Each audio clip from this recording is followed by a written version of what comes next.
정기국회 회기 종료가 사흘 앞으로 다가왔지만 쟁점 법안인 공수처법 처리를 놓고 여야가 입장차를 좁히지 못하고 있습니다. 민주당은 오는 9일 본회의에서 반드시 처리하겠다는 입장이지만 국민의힘은 일방 독주를 막겠다고 벼르고 있어 공방이 이어질 것으로 보입니다.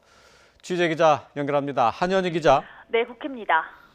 민주당 오는 9일 공수처법 처리 의지를 보이고 있죠? 네, 그렇습니다. 지난 금요일 박병석 국회의장이 주재한 양당 대표회동에서 원내대표를 중심으로 협상하자는 데 뜻을 모았는데요. 하지만 원론적 합의에 불과하고 결국은 민주당이 단독으로 공수처법 개정안을 밀어붙일 가능성이 크다는 관측입니다.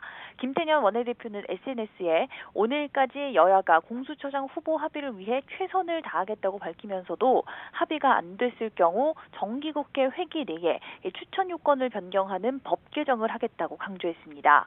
민주당 40대 초선 의원들도 기자회견을 열고 입법 완수를 위한 당 지도부의 결단을 촉구했습니다. 초선 의원들은 공수처장 후보는 독립된 추천위에 추천 권한이 있는 만큼 여야 협의 대상이 아니라며 그와 무관하게 법 개정은 진행돼야 한다고 밝혔습니다. 그러면서 협치를 명분으로 모든 개혁을 수포로 돌리는 우를 범해선 안 된다고 강조했는데요. 지도부와 소속 의원들의 뜻이 확고한 만큼 민주당은 오는 9일 공수처법 통과를 강행할 것으로 보입니다.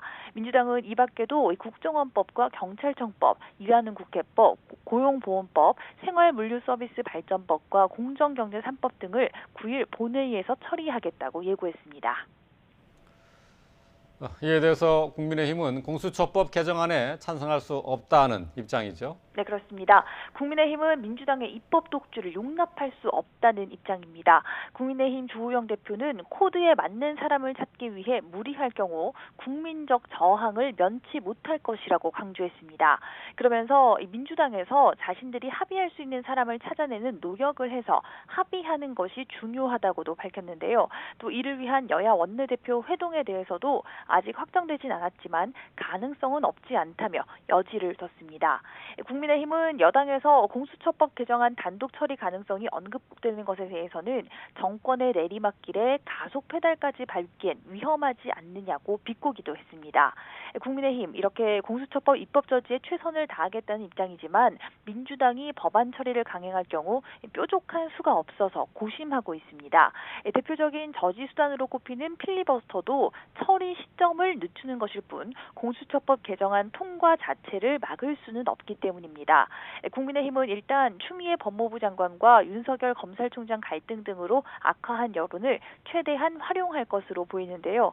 이와 관련해 잠시 뒤 오후 4시 의원총회를 열고 향후 입법 대응 전략을 논의할 예정입니다. 지금까지 국회에서 YTN 한현입니다.